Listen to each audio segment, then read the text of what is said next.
বাবা হলেন ব্যাচেলর পয়েন্টের নির্মাতা কাজল আরেফিন অমি।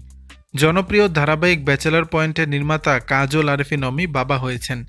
সোমবার ১৯ মে রাত ৯টার দিকে রাজধানীর একটি বেসরকারি হাসপাতালে পুত্র সন্তানের জন্ম দিয়েছেন তার স্ত্রী।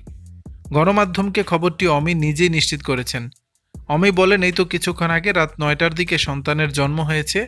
মা ছেলে দুজনেই সুস্থ আছে, আপনারা দোয়া করবেন। এর আগে সামাজিক যোগাযোগ মাধ্যমে বাবা হওয়ার খবর জানান অমি। নিজের ফেসবুকে তিনি লেখেন, আলহামদুলিল্লাহ, পুত্র সন্তানের বাবা হলাম, সবাই দোয়া করবেন। গেল মাসে সামাজিক মাধ্যমে সুখবরটি জানিয়েছিলেন তিনি। বলেছিলেন, আলহামদুলিল্লাহ, একসঙ্গে ৯ বছর কাটিয়ে দিলাম, আমাদের বেবি হবে। এখনও আমি আসলে জানি না যে ছেলে হবে নাকি মেয়ে। ইনফ্যাক্ট এটা জিজ্ঞেসও করিনি।